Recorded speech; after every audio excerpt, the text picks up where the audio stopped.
This episode of the Christians Who Drink Whiskey and Their Open-Minded Friends podcast is brought to you by Guy and Lady Barrel alcohol-infused cigars. These cigars are absolutely incredible, and they are perfect for any occasion. I particularly enjoy their newest flavor, Mojito. I'm not sure if you heard me correctly. I said Mojito-flavored cigar. I don't think it gets much better than that. Now, cigars are best enjoyed with company, so head on over to alcoholinfusedcigars.com and pick up a 5-cigar box set with any flavor of your choice. These cigars are great for birthdays, weddings. They're a great gift. You can give them for almost any occasion. I particularly love to get a cigar out, go on an evening walk, and pray. But you can use it however you want. Once again, thank you to Guy and Lady Barrel Cigars for sponsoring our show. Go to alcoholinfusedcigars.com and see all they have to offer. Please enjoy responsibly.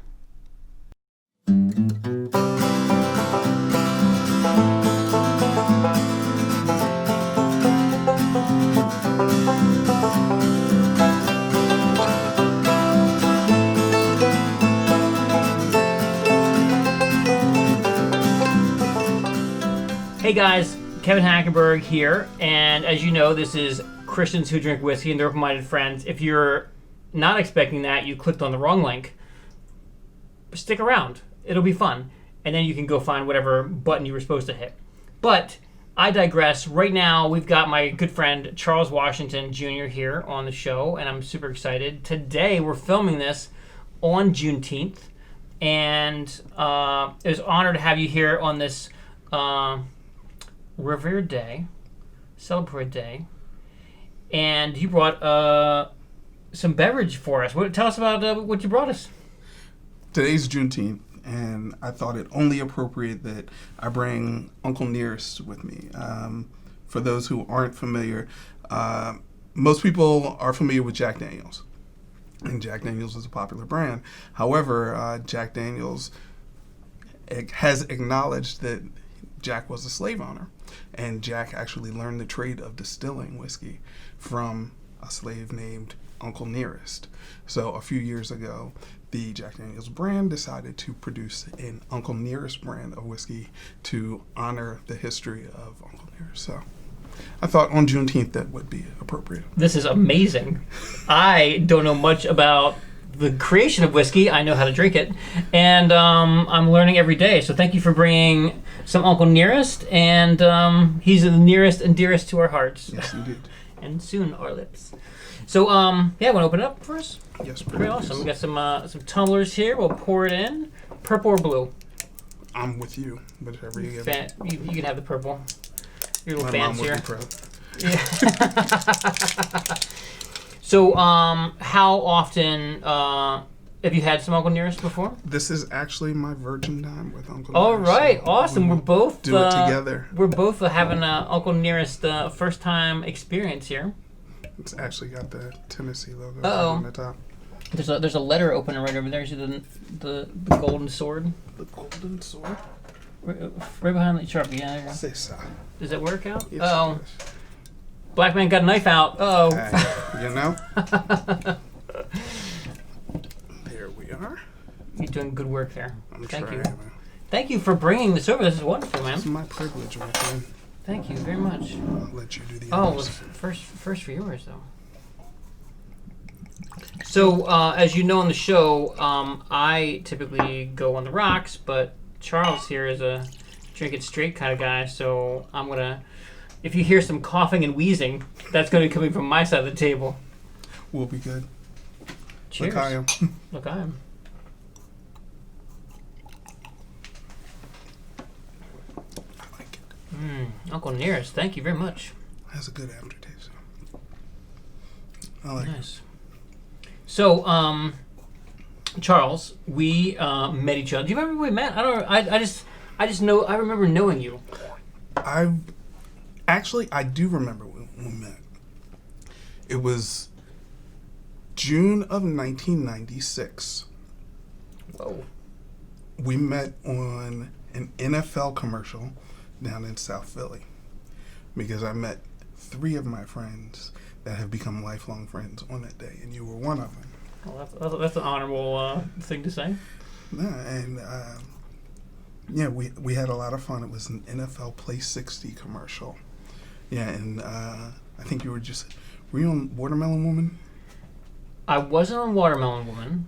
I was on a couple movies right after that. But was it our friend Bill? Bill Arrowood, yeah. And I believe Derek was there as well. But Derek Loris. Yeah. Yeah. But we were all on that same project. Yeah. And I remember meeting you. That's awesome, man. 96, man. I was a baby in the film industry. Me too. We're all babies, you know. Where'd you go to school? I went to Temple. Temple, yeah. Temple Film School. Graduated when?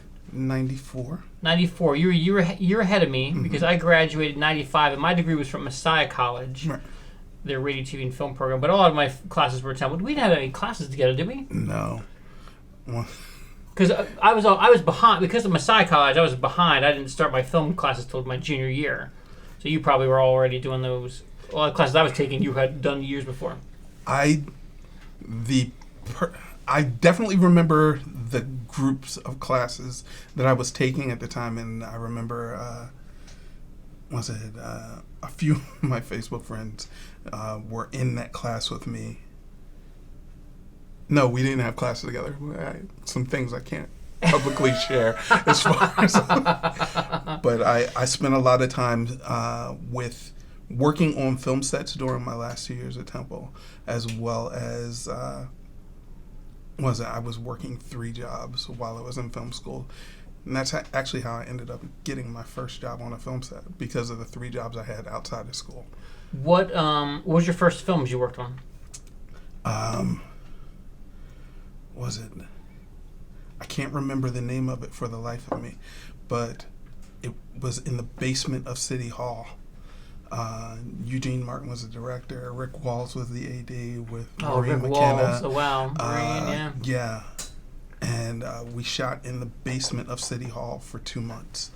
Did you work on, I know that, so I was, I didn't really go out and, my career trajectory was very interesting because I didn't discover film. I am so sorry. That's okay. Your phone. That's my phone. I thought I turned the ringer off. It's right on top of the bag. I was sure I turned it off. Take it if you got it. I'll just drink here while you're on the Hello? phone. Put a speaker. Put a speaker. 最后一次通知，如有疑问请按9。 Oh, 就 yeah. 按人工查询 Oh, 请按 yeah. 9。 I'm sorry. Can you translate that for us? Because we have no idea. If anyone knows what that is. We're looking My for sincere someone that apologies. speaks that language to help us interpret. Charles needs a friend that speaks whatever that is. Apparently, I get those calls from time to time. Yeah, I've only had 1 or 2 international crank calls. So, our friend Bill Arrowood, when I was a senior, I think he was a junior at the time, he went and interned on Brad Pitt, Bruce Willis. 12 Monkeys. 12 Monkeys, yeah. Were you on that movie or any of those? No. We were shooting at the same time as 12 Monkeys in the basement. The Eugene Martin movie, yeah, cool. I'm sorry. Gene Martin wasn't the director of that one. Gene Martin directed 2+1. Oh, gotcha. We're getting old, people. Don't expect us to have all the accuracy, fact check us later. But I think that it was fascinating to me is to get out of college and just to kind of be a part of. It was exciting. It was something new, and it was. You dream of being in the chair, but just being in the room where it happens is something phenomenal. So, to get to experience a film set and get to see the things that are going on and get to ask the million dumb questions that you're going to ask as a PA. And I was actually a craft services PA on that job. So that was like an additional trial by fire for me because I had no clue what I was doing, but I knew that I was there and I wanted to be there. Yeah. And I think that for the people that are watching that want to be working in the film industry, if you just show up and want to be helpful, You're needed. There's a film set needs people. It Definitely. needs people to move stuff, and if you can be a gopher or a mover, you've got to work in the film industry. It's not all glamorous for sure. Definitely. But Directors need their Twinkies or whatever they're eating these days. Their mango smoothies. there's a line. It's not a line. It's a truth.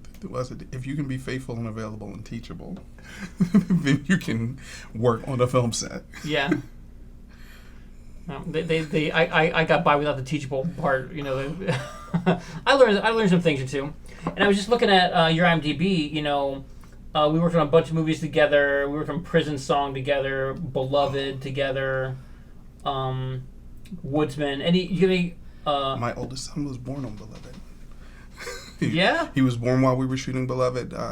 Actually, there was discussion because he was born so close to the week that the main character was supposed to be having birth.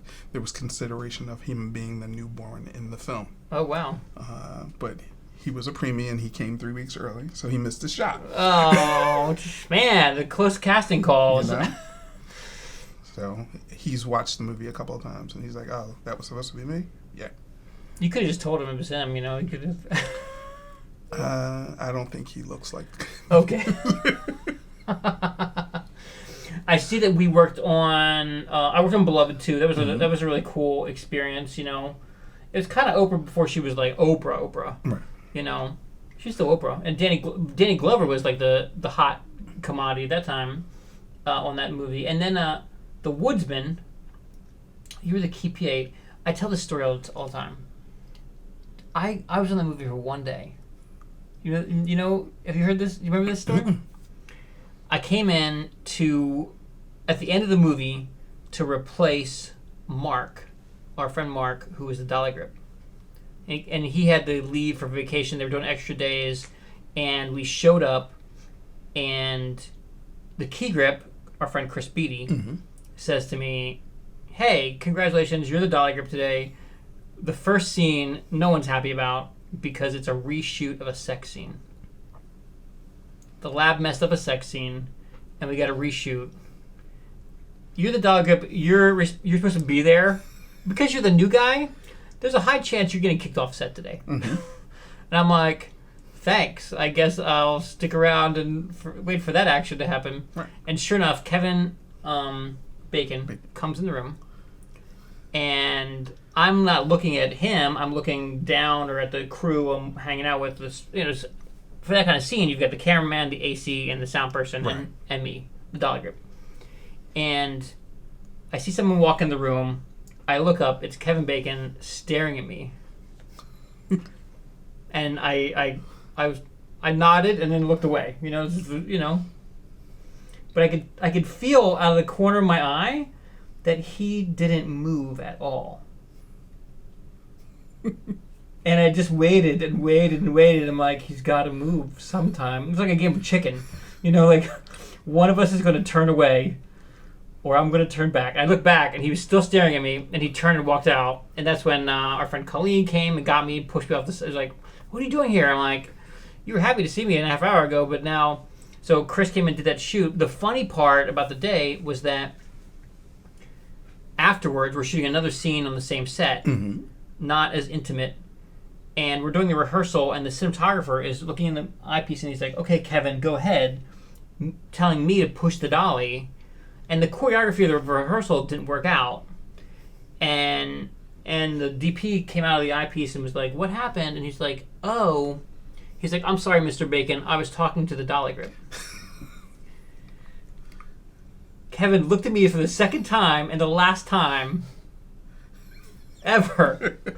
And he says, not to me, he says to the DP, oh, the dolly grip's name is Kevin, too.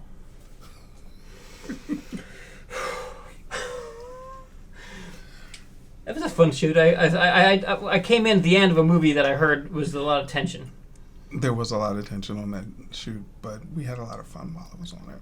Yeah, that's my Kevin Bacon story. So I'm now you were already one step away from Kevin Bacon, but you all are now 2 steps away from Kevin Bacon. When you play the game, you can tell them you know me. And we have the degrees. we have the degrees, yeah. 1 degree. Do you have any other like film stories or, that really kind of like you tell in a gathering? Like, hey, what's the most crazy thing that's ever happened to you on a film set? Well, I was telling the story on the way over here about the film set where there was a snowstorm and they didn't want the crew to go home because of the snowstorm. So they ended up putting us up at, I don't know if I can say the name of the hotel, but a rather stylish hotel in the city of Philadelphia. And because we were PAs, they didn't give us individual rooms. They put all the PAs in the same room. So it was two guys and a girl sharing a room. So there was a brief discussion on who was going to get the bed. And because it was a cold, snowy night, we ended up all sharing the bed. So we have that fond memory together. Of king size, I hope. Yes, it was a king-size bed. It was a glamorous hotel. I will always remember it. Television in the bathroom and phone in the bathroom. But I will always remember it as the time that I spent the night in bed with a man and a woman. Have you told your wife this story? I have shared this story with my wife. There's very little that I can tell her anymore that shocks her about my experiences. So you've been married for, since 13 years now. 13 years now. Yeah. Okay, cool, awesome. To my beautiful wife, Tamika. Thanks, Tamika, for letting him out of the house today. Thank you for letting me out today, babe. With 4 boys, ranging in age from 4 today and Happy 23. Birthday. Yes, happy birthday. Happy birthday. I won't say his name, but Yeah. he knows I love him. All right, cool. And was it life? The beautiful thing about my experience is that it opened doors for me to do some other things, and one of the best things that it allowed me to do was be a full-time father. I was part-timing it during my film days with my oldest son, and it allowed me to be in his life full-time and be an involved parent. And now more people know me as involved dad than they know me for other things. So he's 20. Your oldest is 23. 23. What's that like? I've got a 10 and an 8. So like, give me some advice. He calls me to ask what to put his money into. He calls me for advice on what to do with his car, and then he calls me when he just needs to talk. But otherwise, he kind of does his own thing. He's a grown man now, so it's just like, all right, I might go 4 or 5 days without hearing from him, and then I'll get a call like I did this morning at 6:30 in the morning. Hey, Dad, what you doing? So 6:30 is that the usual time for you guys to talk, or? No, but they're your children, so they don't have the normal bounds that everyone else in the world does. Yeah. But it's also, they are your children, so they're they have total access, and you're going to do whatever you can to help them, even though that you have to kind of let them go and make their mistakes and coach them through the mistakes that they've made. And what's the next youngest one? Next oldest one? The next one is 11. Okay, so big gap there. Yeah. Yeah. He's 11 in the 7th grade, and he's a rock star. He's a hockey player. Okay. Very passionate about hockey, and then my jokester gamer, and who very much desires to be a YouTube star. Nice. Is my 9-year-old. I need some pointers, YouTuber star. Yeah, help us out. If you gave him the opportunity, you would have about an hour of earful. Is he making his own content now, or? He has actually. He hasn't made any video content. However, one of the things that impressed the heck out of me was he's been making PowerPoint slideshows, and then as his own private animation. So he made one that was like 300 slides long. Oh, wow. And it's like, and he told a complete story. And I'm like, dude, can I publish this? And he's like, well, I want my YouTube channel. I was like, all right, we'll create. I'm like, what I told him was he had to, if he could come up with 3 episodes of content, then I would publish it for a channel for him. Yeah. So that was kind of an obstacle for him, but he still, in his free time, sits down and I'm like, what you doing? I'm working on my slides. My daughter Asher has her own YouTube channel now with, I think, 4 or 5 little book reviews. Okay. And so we set up right over here in the other part of the basement studio, and she does. It's a set that I built for myself, but she came down and was like, "Hey, I'm gonna start the book review channel," and so we're encouraging her to see how it goes, and see what it goes. She's good on camera. My son's a jokester, doesn't like to be on camera that much, but his wit is so good, and she loves storytelling and that kind of stuff. So we're like, let's see where it goes. It's very interesting. It's very interesting in this time frame. I think when we were kids, you would have, as kids, you're like, hey, here's the school play or the church play or something like that, and you get a little audience. And now it's so easy for them to get a worldwide audience, and that can, come with all the benefits and challenges of celebrity status or social media. That's out there. That's one of the things I wanted to prepare son number 3 for, was in sharing content, you're opening yourself up to whatever comes. So you have to be able to deal with trolls and deal with people that have unfavorable opinions. Yeah. So I'm waiting for he's emotionally ready for that challenge. I'm 47. I'm not emotionally ready. Only write nice things, please. Mom. Yes, please. Yes, please. What So what are you doing now? So since the film career has been paused, or is it paused, or is it? It is definitely paused. Yeah. Kids out of the house. You're gonna go jump back in it. Craft service PA again. If somebody will hire me, I'm good with it. When I took a step away from the film industry, the plan was I was going to raise my son, and by the time he was old enough, I would still be young enough to pursue the things I want. But in that time, I ended up solidifying the relationship I was in and got married and had more kids, and was like, all right, that part of life is kind of shelved. Yeah. I've done a couple of small films, a couple of shorts. I've done, in my professional life, I work for one of the local universities as their video/IT guy. Mm-hmm. So I have the responsibility of managing all the equipment and shooting some of their events. So I have access to equipment. I'm always doing things on the side, but nothing worth sharing. Yeah. So when you...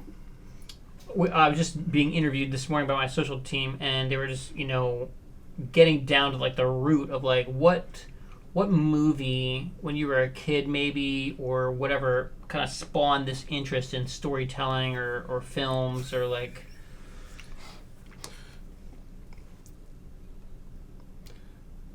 It's 2 movies, but it's not the way that we conventionally get interested. The 2 movies are Alien and Star Wars. Mm-hmm. Why those 2 movies? My parents, when I was a kid, used to allow me on weekends to go visit my grandparents. And my grandparents had neighbors that had 4 sons that were live right next door. And what we would do is I would get to my grandparents on Friday night, and but the neighbors would normally be out because they would have gone to the movies, either to the drive-in or to an indoor theater. And I would come over right after breakfast on Saturday morning, and we would go out in the backyard and sit in the garage and talk about the movies that they had seen the night before, because I wasn't old enough to see R-rated movies, but their parents would allow them to see it. Yeah. So they would in detail tell me every single aspect of the movies that they had seen, and they described Alien so much, so I would visualize what the story was like, and then when I was old enough to get to see it, then I would compare what was in my mind's eye to what I was seeing. Which was better? Like they said the book doesn't compare to the movie. How did your brain imagination compare to the movie? I'd say it's about 80% accurate. It was, the way that they told the story and the way that they described what they saw, I was like, all right, I'm good. And then they did the same with Star Wars. They actually took me to see Star Wars at the drive-in, and that was just like, oh man, this is amazing. And just like every kid of that era, I became a Star Wars nut and still am. And then I had always had an interest in film, but I was a science geek. I wanted to be an astronaut, and when I got, I failed chemistry, and I didn't fail chemistry. I got a C- in chemistry. Thank you, Mr. Brooks. Cheers, Mr. Brooks. I got a C- in chemistry. Are you thanking him for giving you a C+? Up You or know, down? He changed my life. Okay. So my interest became communications when I was applying for colleges. And the first communications course that was availed to me was literature into film, where you had to read a book and envision how that book was going to be made into a movie. And then after you finished it, then the teacher would actually show you the movie. And we watched a whole bunch of really bad movies. I mean, they were interesting to certain audiences, but they were not interesting to me. What were some of the movies that you this course took over? The original version of The Others. I can't even. I see some of them, but I don't remember much about them. My wife's one of her favorite books is The Secret Garden. Okay. And we just finished reading with the kids, and then we're like, oh, let's check out what's on, whatever we have, Netflix or Amazon. And we found this, here's a movie. And we watched it and we're like, oh, this is so different. And the feel is just so, it was fascinating to be like, wow, let's go back to the book, And that happens a lot, especially if you read the book first or, Yeah. And let's see. One of the last films that we did one of the last books we had to read for that class was Heart of Darkness by Joseph Conrad. And the professor is like, oh, this became one of the greatest movies of all time. And I'm like, no, you're lying. I was young and I was militant, and I'm just like, no, you're wrong. You can't be right. And she's like, what are you talking about? And I'm like, this book is about 1820s Africa. There's no way that this got made into a movie. And it's definitely not one of the top 10 movies because I know the list of top 10 movies. And she's like, well, you're kind of right. But I want you to finish the book, and then I want you to watch the movie. And she brought the VCR into the class, and put in the tape, and pressed play, and the fire explosion came on from Apocalypse Now. And that blew my mind. And we sat down and we watched Apocalypse Now, and I'm like, oh, shoot. Although I didn't say shoot at the time. He's like, oh, shoot. This is that story. They just updated. This is what I want to do. I want to tell stories like this. I want to be able to read a story and adapt it to reflect the perspective. So Apocalypse Now is based off of what? Heart of Darkness by Joseph Conrad. Which was not set in Vietnam. It's set in 1820s Congo. Yes. Wow. Going down the Nile River down into the Congo. Yeah. So, interesting. But still has the same characters. Yeah. Colonel Kurtz, and he wasn't Colonel Kurtz, but he was Kurtz. And yeah. Yeah. Interesting. Check it out.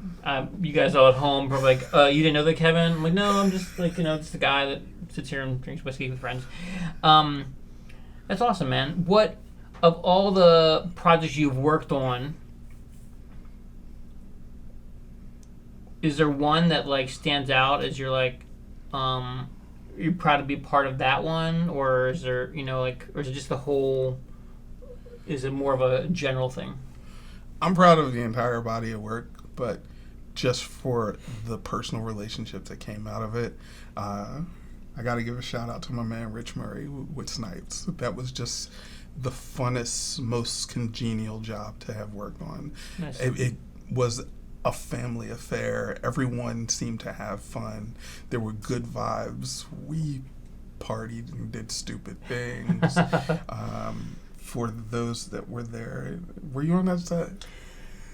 I think I came by one night. I have a habit of like, because I live in the city and like I'm like, oh, my friend's over here filming. Let me drop by and and see, because I'm always fascinated by the technology and the scale of, even if it's a small shoot or a large shoot. I'm fascinated by what goes into each production. So I did drop by once on a shoot week for Snipes, but I was not part of the shoot. There was a Friday night when we were shooting, and things were just kind of rowdy, and all of a sudden the various departments combined into a giant battle royale by the production trucks, with people jumping off of ledges and running down the street and just having a fake fight, but it was so much fun.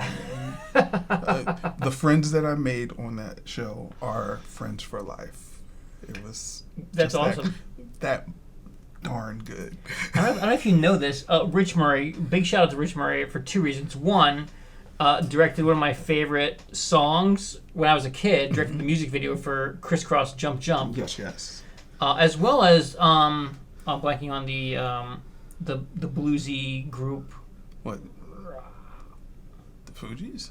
No, I got some pocket. I'm blanking. But Rich, in my life, Rich is now a realtor in Manhattan and sold me my apartment, my condo up on the Washington Heights. So thank you, Rich Murray, and it's good to hear that as a director and as a realtor, you are well respected. Yes, he is a good man, and I'm proud to call him my friend. Yeah. That's really awesome. I think that it's fascinating to. There's two stories happening. There's always two stories happening. Yeah. There's the story that is crafted into the work that the audience sees on a screen, and then there are the multitude of stories that are happening behind the scenes for not just the cast and the crew and the director. I'm sorry, not just the director and the cast, but also for every crew member is having their own little story behind the scenes all the time. Yeah. Film school was school, but film sets were life school. It was very much, you learned some things about some people that you didn't understand or you didn't know, but you had an opportunity to sit down because you had time. And you sit there and you learn from them, and you learn about them, and you learn about some things that you weren't necessarily exposed to. And you had an opportunity to grow. And sometimes you were challenged, and sometimes you came home and you didn't have a good day, but you learned from the people that you were living with, because you were on a normal job, on not a normal job, on a 9-to-5 job. You're there 9 to 5. You spend an amount of time with people, and then you're gone. But on a film set, you're there with those people 10, 12, 16 hours a day, and there's some serious bonding time that happens that isn't availed in another work environment. It's like summer camp. Yeah. Yeah. You go to summer camp? I always got sent to day camp. I never got sent to overnight camp. Yeah. Yeah, I grew up and had a week of summer camp where you're it was weird. The parents, when we were away, the parents would always buy some RV, or they go on a little mini vacation themselves. We're like, but we were on our little mini vacation, and you just became. It's the extra time. Right. There's the 9 to 5 where you're doing the things, you're doing the activity, and then there's the extra time. Right. Where on a movie set you're waiting for the talent to show up, or waiting, and you get to talk and have these conversations, or have these experiences. Go to see places together. See underneath, so you've fallen on you had fallen, right? Mm-hmm. Yeah, fallen. I did a couple days on fallen. I remember going to an abandoned train station under, 6th Street, and I was like, what is this? There's places that you didn't know existed, Yeah. but you got to partake in it because. And there's history there too, that the whole entire city of Philadelphia doesn't know exist until this film shows up in this underground abandoned train station that used to be hustling and bustling with, people in the early part of the century. Yeah. So to me, that's like really wonderful. We see it now, and it's a scene. It depicts a scene in a story, but what it really is or really was, that's another story unto itself. A mini documentary every day about how production is made and the crazy places and people that it's made with. I always find that very fascinating to come home and every day I could tell a story about my day. Right. I guess we can all do that. It was fun. That's awesome. I miss it. Yeah, it misses you. I miss you. We miss you. You're missed on the film sets. I came and visited a couple of friends on a set last spring, and that was fun. What's that? It was a commercial shoot with Salida. Nice, cool. Yeah. Good little Salida. Hey, let's take a little break, and we'll come back and ask some crazy deep questions, cool. And drink some more of Uncle Nearest's finest. This episode of the Christians Who Drink Whiskey and Their Open-Minded Friends podcast is brought to you by Dad's Hat Pennsylvania Rye Whiskey. Dad's Hat is real rye whiskey made the right way. This month's featured bottle is Classic Rye.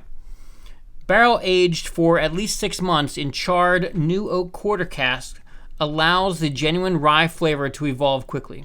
As a result, this small batch whiskey is ensured of reaching the right balance of complexity and smoothness. The final product is a very smooth spirit that delivers upfront spice that rye is known for while finishing with a full, round mouthfeel. To find a distributor of this award-winning whiskey, head on over to dadshatrye.com, or if you're a Pennsylvania resident, you can have any of their delicious rye whiskeys delivered right to your door. Trust the distillery with over 200 years of American distilling tradition, Dad's Hat Rye. Please enjoy responsibly. So, we're here with my good friend Charles Washington. Charles brought some Uncle Nearest. What's the protocol? Should we put this back in? I'll put this back in. It'll look better. Like the effervescence of the whiskey. Now, Uncle Nearest taught Jack Daniels everything he knew. I think there's a lot of black culture that could teach a lot of white culture a thing or two. In my discovery of comedy, my discovery that I wanted to be a comedian, I'm a little slow on the uptake, right? I didn't know I wanted to go into film until my last semester of film school. Gotcha. I was going to go into like video and whatever, and then I took a film class and I'm like, oh my word, look at this. Same thing is true about my comedy career, is that, I look back at the last 20 years and I'm like, oh my word, I love comedy. I should do comedy. What's fascinating to me as I just started to figure out comedy and religion is how much different audiences are okay with laughing at themselves. And when I first started this journey, I was like, I want to be the, white Tyler Perry, or I want to be the Christian Mel Brooks, or I want to, or Adam Sandler, the Protestant Adam Sandler. And what I discovered is that that predominantly, and there's a lot of exceptions to the rule out there, some of my patrons included, but the culture of religion, especially, in the culture of religion, the culture of Christianity, would you agree with my discovery that black Christians can laugh at themselves a little bit more than white Christians can? I think that white Christians can laugh at themselves more. I think that black Christians have a tendency to laugh at themselves a lot more. I think that faith is transcendent. It's like, however, the funny bone sometimes gets misplaced when you talk about religiosity versus relationship. And it was like, sorry, I bumped the table. That's fine. As far as The funny bone. So say it again. I didn't quite understand. the funny bone kind of gets misplaced when you talk about religiosity versus relationship. And it's like people have a tendency to want to be pious. And in their desire to want to be pious, they put aside the fact that they can laugh at themselves when, for me, Jesus is funny as I don't know what. I mean, Jesus has a sense of humor. God has a sense of humor. I'm quoting scripture is like when God speaks to Samuel after he's just rebuked Saul, and he goes to, and Samuel's lamenting and saying, "Oh, Saul's going to kill me if I go and talk to David and David's father Jesse."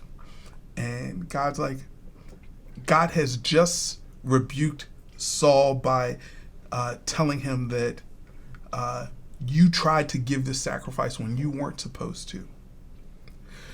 And what is God's response to Samuel in this situation? He goes and tells him, "Oh, tell Saul that you're going to go give a sacrifice." It was like, that's smart aleck stuff. God knew what he was saying when he was saying that. So that proves that God has a sense of humor. It's like, so we, in our acceptance of our faith and our practicum of our faith, we need to think about it. Oh, God knew what he was doing. God gave us the ability to laugh, and there's a time to laugh. He says it in his word. So we should embrace that and recognize that there's some things that just don't make sense. I mean, you're making me quote scripture. First Corinthians 3:27, and it says, was it God chose the foolish things of the world to confound the wise? And it's like, yeah, God wants us to be able to laugh. He's like, yeah, this stuff ain't gonna make sense to all of y'all. Come on. Laugh about it. That is very true. I think that you mentioned the piety. Mm-hmm. I think, if you've been watching this channel for a bunch, you've heard my story about how I was so pious, and I've launched into this comedy arena because I realized that I'm a fool. I'm a fool, and why not laugh at yourself? Why not enjoy life laughing at yourself? Obviously, there's a approach you want to study and be more wise. Right. But in that moment of revelation, when you realize you are the fool in your own story, that's a great time to kind of laugh at yourself and share that. I think when I started this ministry, this channel, I had so many people. I said, I want to make comedy films, and so many Christians said to me, "You're not going to make fun of Christians, are you?" And I heard the question so many times. I had to respond because I love comedy. No, I'm going to make fun of Jews and I'm going to make fun of people. Yeah, well, God, I would respond, God, no, not going to make fun of Christians. God told me I should make fun of Jews and atheists and Muslims, and people would look at me kind of side-eye and be like, "Is that a joke?" I'm like, "Yes, it's a joke." If we make fun of ourselves, if we confess our sins, and let people know that we are the fools, that we are children. We're still children figuring out this thing. Yes. It's like, God knows that I'm stupid. God knows that I haven't figured everything out. God knows that I make stupid decisions. But he still died for me. He gave his life for me. And he knows who I am because he chose me. He chose you.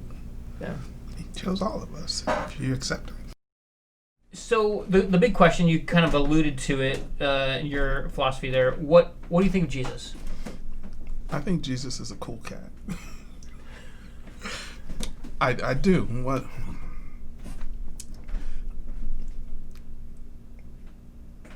My life has been up and down and crazy, and I've experienced the good and the bad of this life. However, my relationship with Jesus Christ is maintained, and the fact that I can see the relationship in it is like, some people have that imaginary friend Well, my imaginary friend happens to be real and happens to be the creator of the universe. And when I say imaginary, it's not, I don't believe in him. It's the fact that there are times when I'm driving in the car and I look over and I'll see a representation of Jesus Christ. And it's like, yeah, I protected you from that one too. Yeah. It was like, because it's all founded in faith. It's all founded in that relationship of accepting and believing. And once you know who he is, and he was like, all right, he's my boy. Yeah. He's not just some dude that... We all have that one person that you see on the street. It was like, oh yeah, I know him. What's his name? But for me, and for hopefully most people that believe, it's like you have a relationship with him. And that, I spoke about the religiosity versus relationship. Yeah. And it's like once you enter into a relationship as opposed to just he's that guy, it's like I think of... You're making me quote scripture, Kevin. I'm not the no, preacher, this is dude. great. This is great. This is great. But Some would argue this show needs more scripture. So, give it to us. No, was it when there's in the book of Acts, there's this guy, and there are these guys that are exorcising a demon or claim to be exorcising a demon, and they say, oh, we rebuke you in the name of Paul and of Jesus. And it's like, yeah. The demon responds and says, hey, yeah, Paul I know. And Jesus I know, but who are you? And it's like, all right, you have to know that you have that relationship with Jesus. And once you know you have that relationship, you can be included in that Paul and Jesus. So that's where I'm trying to be. Interesting. There's a lot in the film industry, there's this idea of getting close to celebrities, having that, being in their posse, right. Getting them in your posse or your entourage, as the show so aptly puts it. And I think that's an interesting point you're making is that, I want to be in Jesus' entourage, Right. I'm thinking of the show Entourage, and it's like I at least want to be Billy. I want to be somebody that's not there all the time, but you know that he's associated. Yeah, you know where he stands. Yeah, and that's what is it? There's a scripture where it talks about people call out Lord, Lord, and Jesus say, "Get away from me, I never knew you." And it's like I want him to know me. I was in fellowship of his suffering, the power of his resurrection. Yes, I want him to know me, and I want to know him more. That's interesting. That's a good flip because, we assume as Christians like God knows everything, but having a desire to want Him to know you. That's not a first time I've heard it, but it's definitely sinking in a little bit today because my wife and I just finished this book with some friends called Experiencing God, and it's about seeking Him, getting to know Him, listening to Him, but wanting Him to get to know you and have that reciprocalness of the relationship. Yeah, you want Him to be your boy. Yeah, that's awesome. Let's go and move to the. That's great. Great answers. There are no wrong answers, but that's pretty good. We'll bump it up from that C+, a little higher than that. So I'm always C+, don't you know, man? C+. What draws you to a church every Sunday? We were mentioning friends. What draws you to church today? Right now? Yeah. Right now, I have a responsibility. I'm in charge of the live streaming, but a job, perfect. No, but was it in the deep part of it? It's like, what was that? I had a conversation with a friend of mine not long ago, and we were talking about the call that goes out at the end of service. It's like, oh, if you don't know Jesus or if you desire to know Him more, then you need to come down the aisle and you need to. And I'm a servant leader in my church. So theoretically one would believe that I've already accepted Jesus Christ and I have this relationship where I don't need to come down. But the fact of the matter is, I need to hear a word. I need to know more. I know how much I fall short. It's like, and that's by my metrics, not even by his metrics. Mm-hmm. So I'm like, all right, I have to get more to understand more about who he is and what he desires of me and how I'm supposed to grow so that I can be a better servant in his kingdom and how I can do his will and have his will be manifest in my life. So that's interesting. That's awesome. I think there's so much piety in the world. Yeah. There's so much piety in the world, and not just in the the Christian circles, but everywhere. You see it in the news or the fake news programming. That everyone's reporting the news about themselves as being like the doing the right thing. Right. Like I put up the rainbow banner on my Facebook, or I put up the Black Lives Matter, or I put up the pink what's pink, like cancer, whatever. We're all kind of like going through are we all going through the motions of putting up these like banners on our profiles to say like I'm doing the right thing, whatever that right thing is for my belief system. I think that there's a piety there, and I think that just the more we can just say like, hey, you know what?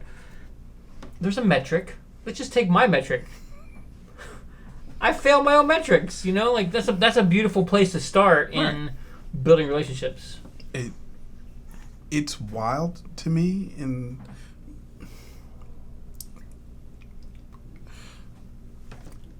as far as where I want to be. I want to be in a good place. I want to. Everybody that I know theoretically wants to be the good person. They want to say, "Oh, well, I've done the right things. I've helped people. But even in my own, if I were to be judging myself by the things that I've done, I know I've fallen short. But I know that my Creator has actually set a metric for me. I know that He has given me guidelines, some very basic guidelines on how He expects me to live. And it's not just being kind to people, and it goes a little deeper than that, because I can fake kindness. And I have fake kindness. I in this moment right now, I know that there's one person that I wanted to be nice to. I've desperately desired and prayed to my Lord that He would let me be kind to, but me getting in the way, it was like, nah, forget him. And it wasn't saying forget. It's another word, might start with F. I don't know. But because I know that I'm that guy, I know that I fail. So my desire is to not fail. I was like, I don't want to be, I'm a C+, but I don't want to be the C+. I want to get the A. And I said, I know that there's only one person to get the A, so I want that A to be my tutor. Nice. Cool. I want him to be my guide and my guardian, my keeper and my protector. That's awesome. Don't start me preaching up. All right. Well, tune in later this week when Charles will be back preaching live. We've turned this in. Now I got to let you know that I chose Messiah College because they had a radio, TV, and film degree, not a broadcasting degree. Oh. Because I felt if I went to a Christian school that had a broadcasting degree, I would go into televangelism. So stop preaching. Wow. Save it for a channel that we both watch on Sundays. I know a good student that just finished her freshman year at Messiah this year. Yeah. So pretty good. Yeah. So, it's funny. I didn't want to get into religious broadcasting, and here I am. But the whiskey kind of I think it makes it more approachable. Here's the question that we got into a few weeks ago with my friend Anthony. Mm-hmm. He brought it up. So it's now a regular question on the podcast. Have you ever had any paranormal experiences and or spiritual experiences? Like in the paranormal spiritual experiences. Go. Absolutely. I actually thought of it earlier today. Yes, I mentioned that there are times when I envision Christ sitting next to me, but there are times when I have audibly heard what I believe to be the voice of God. And I recognize now it was his spirit speaking to me, but God speaking to me through his spirit. The most impactful, without question, is upon meeting my wife. Because that was a crazy day. I met my wife through a friend who had taken us out for an event, and when we went to the event, I was more interested in the bartender than I was in this woman who was riding in the backseat of my car. And I still remember that bartender. She had on a midriff shirt with the leather. Yeah. Yes. Some images are hard to forget. Yes. However, when the woman who is now my wife got out of my car that night because I was driving everyone home, everything stopped, and I heard the voice of God say, "That woman is going to be your wife." And I'm like, in the moment, I know how she had responded to me that night. Yeah. And I'm like, "You sure about that, Lord?" I'm like, I recognized it was the Lord's voice, but I'm like, "Are you sure?" Because she surely ain't feeling me, and the bartender was. So he's like, "That will be your wife." And I'm like, "Okay." And it's like, "All right, what do?" He's like, "Give her your number." And she had already gotten out of the car, but the woman who had invited her, I told her, "Hey, can you give her my number and tell her to call me, please?" And she's like, "Okay." And my friend got back to me and told me that she said no. She's like, "No, I don't want his number." It's the start of every beautiful relationship. Yeah. However, a year and a half later, I ended up that same friend who had invited us both to the event was part of the dance ministry at my church. And she invited me to come. And so I came by, and I ended up joining the church that day. And when I joined the church, I went to the confirmation counselor's room. And then after that, I came downstairs, and at the bottom of the steps is Tamika. And she's like, "Oh, hey, how you doing? Congratulations. I saw you came down today." And I'm like, I don't have a feeling, but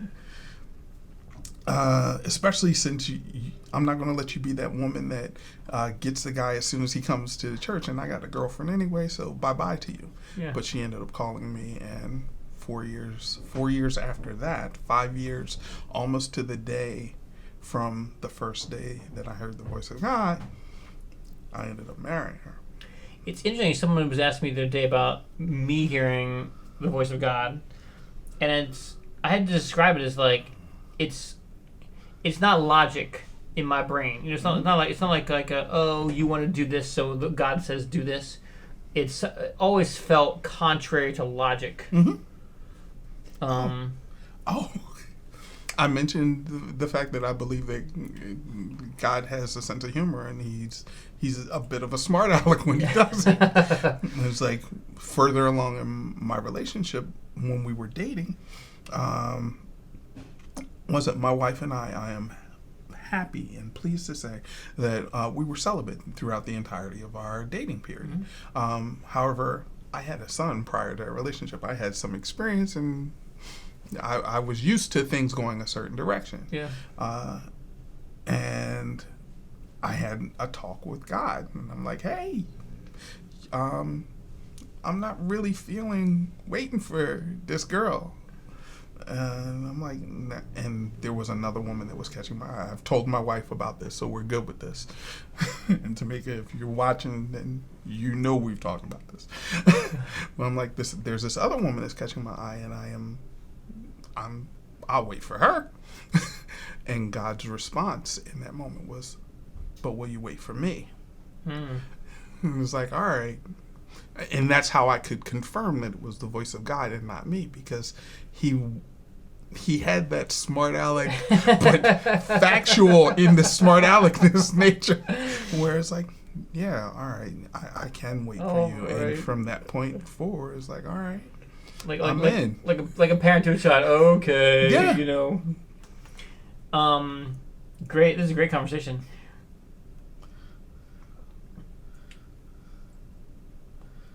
What is something regarding religion or something else that people don't talk enough about?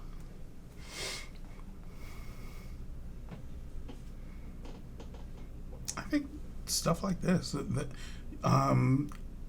I had mentioned when we were talking off camera about your episode 0 and the fact that be willing to have those uncomfortable conversations. Be willing to talk to people out of your comfort zone. Be willing to people that don't have the same experience as you. Because we, in our faith, in our desire to try to walk that faith walk, become so siloed on our own desire, not because that's what Christ has told us to, but we become siloed and forget that it's not just about our relationship with him, but it's he desires us to have relationships with others because he desires to have relationships with others. And it's like, I mentioned to you that I met you on the same day that I met a couple of other friends, and Christ desires for our friends to introduce us to our friends. It's like, if I hadn't had the friend that desired for me to come and just see her dance, would I have come and joined the church that day? Probably not. It was like I lived 2 doors away from that church and didn't come visit. But because she reached out into that uncomfortable zone and said, hey. So. Cool. So let's, thank you very much for being here. I want to talk about 2 things. We're going to, let's talk about Juneteenth. It's Juneteenth today. It is. We're celebrating with Uncle Nearest, 1856. Yes. Is that the date is 1856? No, as far as the recipes that they had for Uncle Nearest, they had an 1856 recipe and an 1884 recipe. So the antebellum and postbellum editions of Uncle Nearest, but the Uncle Nearest 1856 is a popular brand, so I brought that one. So Juneteenth is the date that the last slaves were pronounced free in Texas. Yeah, I actually had this conversation recently with my 2 middle sons. Everybody knows about Abraham Lincoln and the Emancipation Proclamation. And the Emancipation Proclamation was supposed to take place on January 1st, 1863, after he gave it. However, in the Confederate States, there was still a war going on. So that word wasn't going to take place even...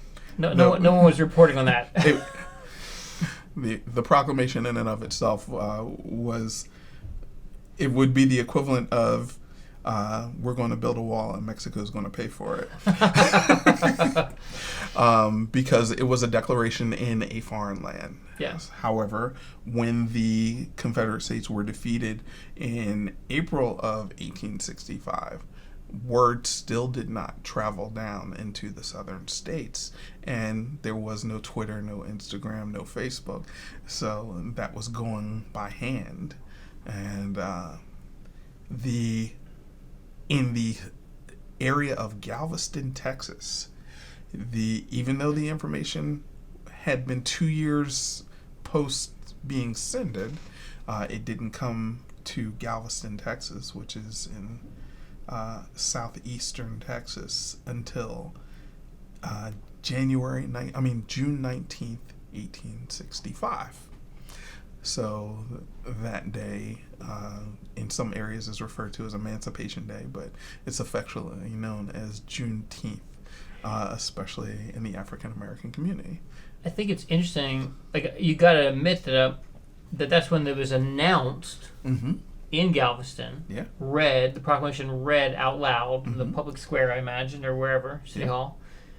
But I imagine there was still a few more days or a few more, like, it's just fascinating to me to think about that. Yeah. To think about people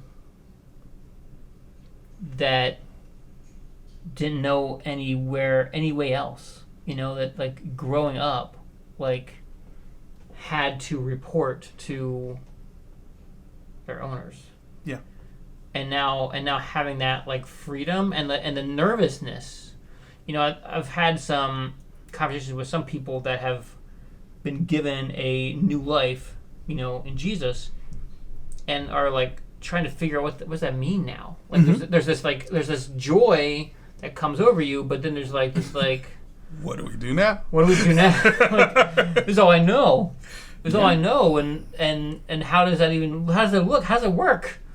Yes. Like, maybe I didn't need money before because everything was the binding also supplied, but now, so it's got to be just so fascinating for those people.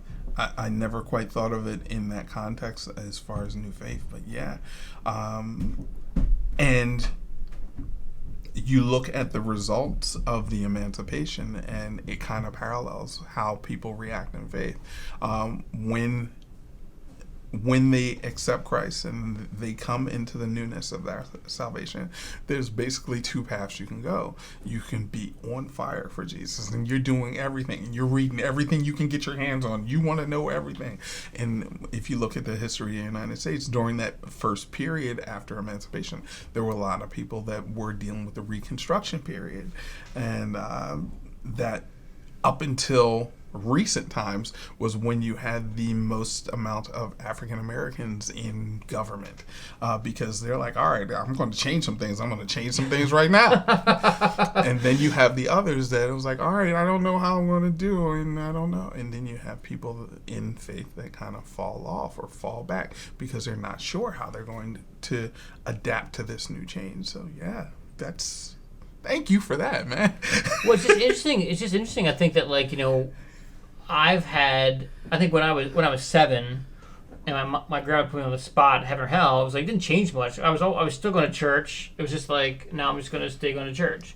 But I think that there comes a point when you're a free man, yes, outside of your parents, and you're your own person, and you get to control everything, including your finances. And you're like, all right, God, you just blew my mind. And now I'm have this new experience, but I've got some things that are tying me down here. Your Rumspringa. The room, was it the Amish called it Rumspringa? I forgot how to pronounce it. But the when they push them out of the door. The liberation period where they have the time to find themselves and find out whether they're going to maintain the faith or if they're going to go be part of the world. Yeah. Yeah, and but I think when you come, as I did a couple years ago and had this, like, new spiritual experience, you're like, what do I do with it now? I've got a mortgage. I got a couple mortgages. What do I do with it now? How does it look? I'm not 7 again, and or even 21 again, to kind of, like, steer my career or my path. And I got a family and kids. Like, what is that? How does it look? How does it play out? Is it a significant change? Is it like an internal change? There's a lot of questions there. I think that even right now, we're just going through this crazy cultural period, coming out of quarantine and having all these protests that led to riots that hopefully are leading to some reform. And what's the response of? It's interesting because you see different responses from different people, both white and black and Hispanic or other, and just everybody's got their own individual response. Yeah. It's in my mind, I've been equating, excuse me, I've been equating this experience to the kind of the pre-Reconstruction period. And it's like right now, our country is going to determine where they're going to, what direction they're going to go, and are they going to make superficial changes? Or are they going to make changes that are going to be impactful to the lives of those that have been affected? And I'm hoping it's the latter. What's your hoping? What's your are some of these problems, do you think that they're individual problems or societal governmental problems or both, or like what do you think that the this is I definitely believe that there are systemic problems. I was sharing not long ago about, as far as my personal experience, I've had I've had a gun pointed in my face 4 times in my life. Unfortunately, all 4 of those times have never been with someone that is a documented criminal at the other end of the gun. It was always a police officer. And it wasn't for me having done anything felonious, but for things like being the designated driver, being in my own home and calling the police on a bad situation, which is still the most impactful moment of my life.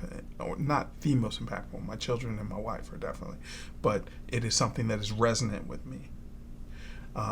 And the fact that these types of issues continue to happen and escalate in manners and ways that they don't really need to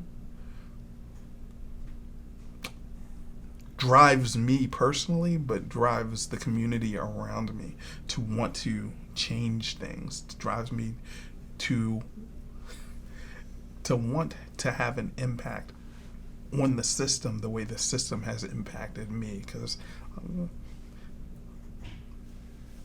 I was 20 years old and we had an incident with our neighbor and a police officer. We called the police because there was someone got shot in the house next door, Kev. There's no like way to put it. Someone got shot in the house next door. We heard the shots. We saw everyone run. We called the police. The police showed up at our house. It was me, my mother, my brother, and my godfather, because my father was out of town. And the police ran up to our front yard, the house next door, and pointed a gun at my brother. And I was standing behind my brother. And we're trying to explain that we called you. But they're like, no, get down. No, get out of the way. Shut up and listen to what we're saying. And the fact that we had that experience when we were the ones in the right calling. You wanted their protection, right? And you got the muzzle end of a gun. Wow. So it's like those type of things that need to change. And I hear the calls that Blue Lives Matter and things of that nature. And I respect police. I have very good friends that are police. However, my very good friends that are police get to take off their uniforms at the end of the day. I was like, I don't get to take this uniform off. And if you're going to respond to me because of the uniform that I wear, I need you to appreciate that my life matters as well. I don't know what else to say to that, man. So your life matters to me. I appreciate you, my friend. And yeah, likewise, man. I appreciate you. I appreciate you being here. Oh, I thank you for having me, man. Is there anything fun. else that you want to get off your chest? Want to talk about? There's one more question. Mm-hmm. Well, we're here representing Funny&Amen. It's like I have to give a shout out. I would be remiss if I didn't. Talking about the duality of being a comedian and having a life of faith. my main man who passed away last year, who was a local comedian, who I was reminded of a story of. We went out for his bachelor party, and he went and he got drunk. There's no polite way to say he got drunk. And during his bachelor party, we let him go to the bathroom. And when he went to the bathroom, he was there for what we deemed too long, and we went into the bathroom. I went into the bathroom to check on him. And when I went in there, someone was coming out the door and shook their head and like, no, don't go in there. So I'm thinking he's throwing up or something of that nature. However, my friend who was a Christian, who was a joy to everybody, he, when I walked in the bathroom, he was actually asking another man at the stall, do you know about Jesus Christ? Do you know the power of his resurrection and the fellowship of his suffering? And I carry him with me. My man Mike Brooks, he is part of the Philadelphia comedy community, so I got to give that shout out. Amazing. Because you can't be funny and be saved. Man. I love you, man. I love you, man. I'm going to tell you about Jesus. I love you, man. Yes. The love came out, you know, one of the stages of drunkenness, and hopefully, maybe some other people could, who are seeing this, can be inspired, maybe to not get drunk, but just share more, you know, because if Mike can do it when he's inebriated to his bachelor party, you know, I will carry that all of my days. That's a great scene. That's you know, we need to honor Mike by putting that in a movie. I would not have believed it if I did not see it. That's amazing. He was a comedian. He was part of his church's evangelism team. Yeah. And gone too soon. Yeah. Sad. Thank you very much, Charles Washington, for being here. Thank you very much, Kev, for having me. Oh man, it's been my pleasure. Check out this episode and many more on our YouTube channels where podcasts are found. And one more question you can only get as an exclusive on our Patreon.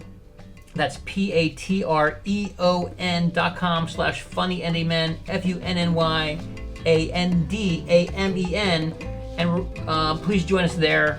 You can, if you're for Patreon, you can get some swag there. If you're, pledging monthly, you can also see exclusive comedy content, and you'll get all the podcasts a week early, including this one. And you'll get exclusive content like when we ask Charles Washington, what happens after you die? Come back, see us there. But thank you for watching this and all of our content.